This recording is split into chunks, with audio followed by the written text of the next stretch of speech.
topic for this video is how to keep your HIAB crane operators safe and certified. We'll be discussing the steps needed to maximize crane operator safety through the right training. Here's what we're going to cover in this video. The rules and regulations for crane operators here in Ontario, how to go about training and certifying your HIAB crane operators, and what training courses Atlas Polar provides employers. I have with me here today Sterling Robertson from our technical department. Sterling has trained many of the HIAB crane operators here in Ontario over the years and helps to develop our training courses.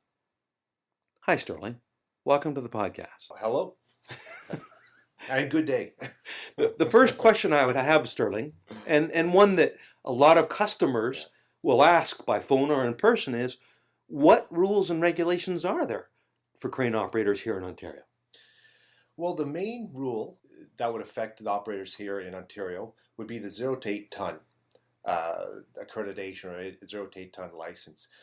What it says in the Occupational Health and Safety Act is that to use a crane with up to 7,260 kilos, which is 8 tons, to use a crane with up to 7,260 kilos, you're required to have proof of training. That's the primary rule that affects HIAB cranes. Now, for larger cranes, we do get into an 8 to 15 ton provincial license, but that's a little less common, and there's more training involved with that. More training and experience, really. Now, I guess my next question would be, what sort of proof of training is required here in Ontario? Well, the proof of training, it doesn't specify what kind of proof of training is required, but Atlas Polar, we issue a diploma and a wallet-sized card for operators. The diploma can go on your wall. I've seen on the wall of many building supply stores, or the employee file, but the wallet-sized card, which is laminated, always has to be with the operator so he can present it to a Ministry of Labour official. Now, we not only get calls from individual operators, but we also, of course, get calls from owner-operators and managers within firms asking, to a great extent, what are my responsibilities, and what do you tell them? Well, actually, it's good you bring that up because our primary customer base is the owner of the organization. Either you have a fleet or it is your own company and this is your crane. To keep them, what I tell them is that you are required, your duty as an employer, even if you are self-employed, is to provide the proper training and supervision to your employee. What we help with is the training of that employee. It really augments the training that you might be doing with your employee at your own workplace. For example, at our training course, we have a 40-hour prerequisite. So normally we don't get into showing someone the basics of how to use the crane, although we do that, we do offer it, and we will happily do it for anyone if they want to come by Atlas Polar. We'll show you the ins and outs of the crane.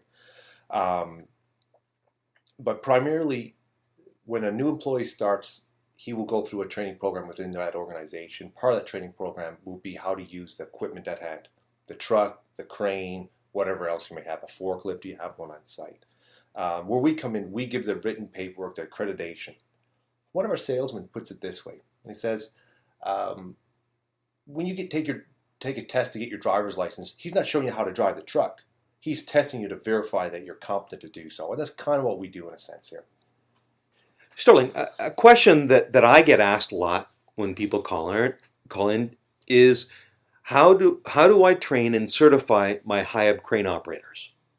Well, the simplest way is to give us a call, and we'll help walk you through it. But basically, we offer a course here at Atlas Polar. It's a one-day training course. The prerequisite for that training is 40 hours of previous HIAB crane operating experience. But we offer this training course here for $325. At the end of the day, if the individual is successful, we issue proof of training. The course we have consists of a written test, a assignment, and a practical skills demonstration. So you do have to bring your own crane with you, but I think that's that makes pretty intuitive sense because people are comfortable with their own equipment. Well, not only comfortable, but ultimately, if that's the crane that you're going to be working with on a daily basis, that's the crane you should be trained on. Yeah, exactly. Of course, and that's what we want to see you do. We want to see what you do on a daily basis. We want to see how you're operating. If you have any bad habits, maybe you have no bad habits. Maybe we're learning from you. You're so good. Now, what happens if a customer calls in and says, I just got this crane Mm. and I don't have an operator with 40 hours worth of experience under his or her belt? What do you tell them? Yeah, that can be a challenge. Normally, if someone buys a new crane, we do an orientation with you, both the operator for the crane, the owner of the crane, whoever it may be. We definitely do an orientation so you're familiar with how this piece of equipment works. We also offer a half-day introductory to HIAB cranes.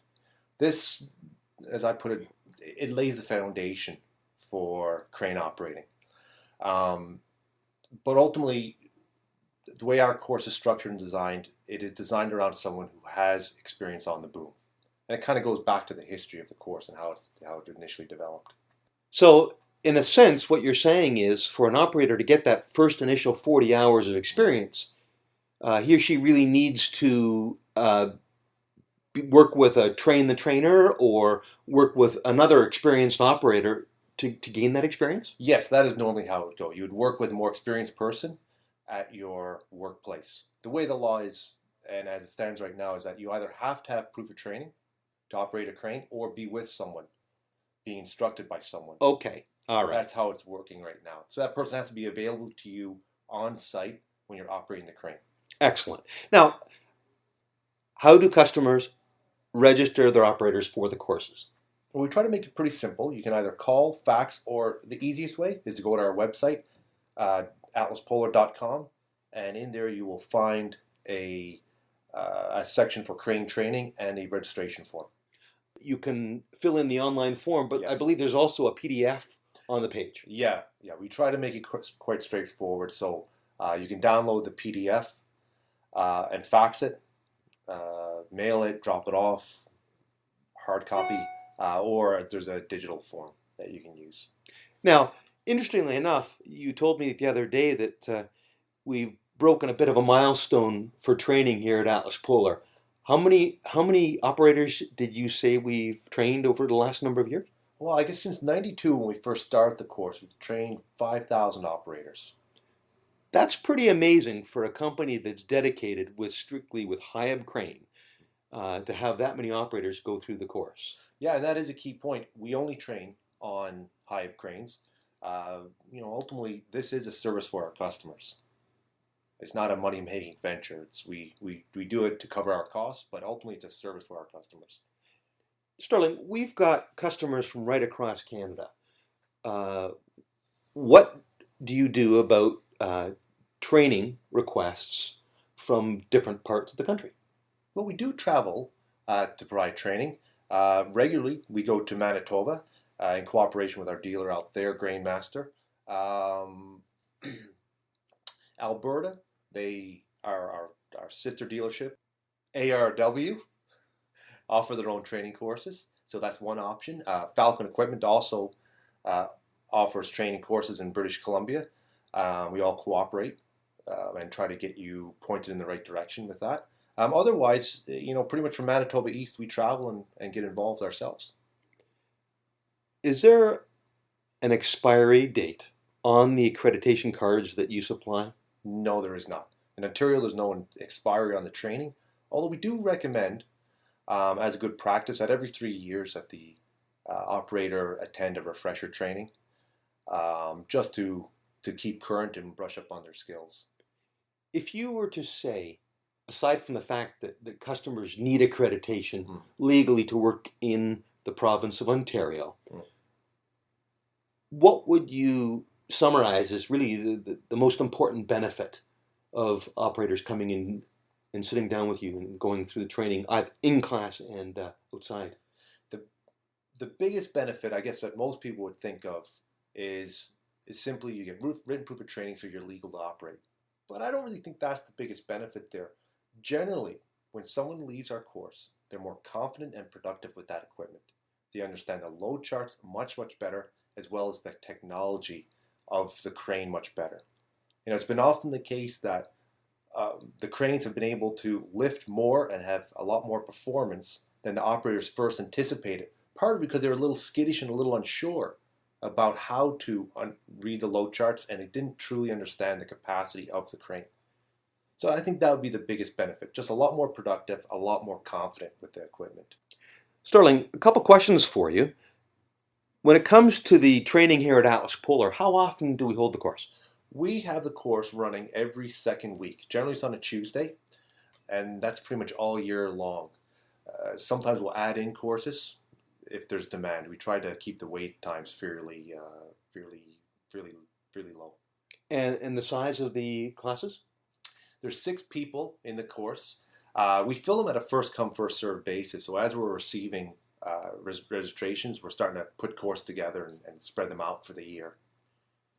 One of the things that absolutely amazed me with a couple stories that you told the last time you came back from some training, I believe you went to Labrador. And it always amazes me how far afield you will go for on-site training. Maybe you could tell us a little bit about that. When it's come to training, we've gone everywhere from Labrador to Mississippi to pretty much anywhere in the country. There's not many places we haven't been with our training courses, and to basically support the product and let people know what it's about and how to use it. Of course. What were the conditions when you were in Labrador? Oh, Labrador was January, and it was really, really cold. Actually, it was funny because it actually went from cold to warm at that time, so it just turned a big mud pit. Mississippi was a lot nicer. Nice 15 degrees. Sterling, can you give us a brief outline of a training day here at Atlas Polar? Yeah, like I mentioned, they're usually happening on a Tuesday. The day starts at 8:30. Typically the morning and a little bit of the afternoon will take place in the classroom. That's where we cover the technology of the crane. We talk about some of the health and safety aspects surrounding the crane, primarily the operator's responsibilities. And we do the first practical test and a assignment. In the assignment, we do a couple exercises of calculating sling loads and other hoisting operations. In the afternoon is when we do the practical part. That's when we actually go outside and we get to play with the equipment. We have each person load and unload the material, setting up the crane, basically going through a complete lift from top to bottom. What you might do on a job site during the normal course of your job, the normal course of your day at work. So I suppose, in a real sense, you might actually have 4 or 5 trucks parked at Atlas Polar at one time for training. We could have 6 trucks. and you've got to maneuver those trucks around so that each of these guys in the course, guys or girls, in the course, actually get a chance to operate and train on their particular HIAB crane and truck. Exactly. Every individual, to be successful at the course, has to operate the crane. They have to set up the crane, they have to load and unload material, and they have to pack the crane away and get the truck and crane ready for travel. Every individual will do that. What do you use for loads? We have a couple different test weights. We have quite a variety of test weights here. Usually it's a large concrete block. I know you're pretty safety conscious because the other day I went to take photographs and I had to wear a hard hat. Yeah, we're very particular about that. You have to have your personal protective equipment, hard hats, safety shoes. It's a must. Anytime you're around the equipment. I assume the course is rain or shine.